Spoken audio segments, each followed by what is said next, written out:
Good evening, fans, and welcome to tonight's pregame edition of Titans Live.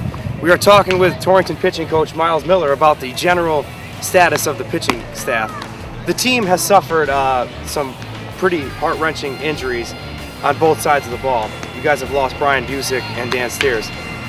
How has that forced your hand in making the pitching staff? You know, it's really kind of been a revolving door for a while. Obviously, Steers happened earlier in the year, so we were able to get some guys in and make some adjustments. The thing with the Busick one, and also with Brooks and Chris Reed getting banged up, it happened so late that we weren't able to add guys.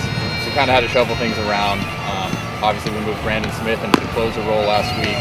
It's gone really well so far. He's been excellent out there. He may end up being a starter again once the playoffs come around. We're just trying to make sure we can maximize him so we get through all our innings up until then. And what was behind the decision of moving Brandon Smith to a closer's type role, and how has he fared so far for the team?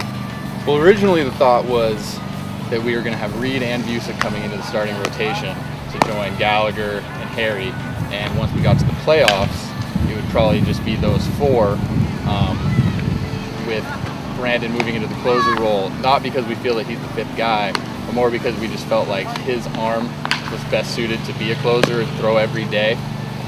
He's also a really good look for guys in the ninth inning because he gives a different look than anybody else we have. So anyone we throw out there, when they see Brandon in the ninth, it looks different. It's a little bit harder, it's got a lot more movement, and it comes from a different arm angle. So it would just seem like the best fit. It wasn't that he was the fifth guy in our mind at all. It just seemed like a good fit for him. And so far he's been fantastic. I mean, he's been really good, and I think he'll keep it up. And a change of scenery could be perfect, especially in the situation that Torrington finds ourselves in with the injuries. How has your job been this season taking care of that pitching staff, and what do you think that needs to happen from the staff moving forward to march towards the championship? So far they've been great. It's been a real pleasure. They've been a really good group. They're always honest with me. If they're tired, they let me know they're tired. If they can't go a day, they let me know. Haven't had to tell anybody to get their work in between days. We joke about Chad Gallagher and all these guys being kind of jokesters and clowns, but every day he's off, he does his running, he sets a good example for the guys. And they do their stuff in between their starts and in between their bullpen appearances, so it hasn't been a real burden on me. I haven't had to ride anybody, and it's been a lot of fun.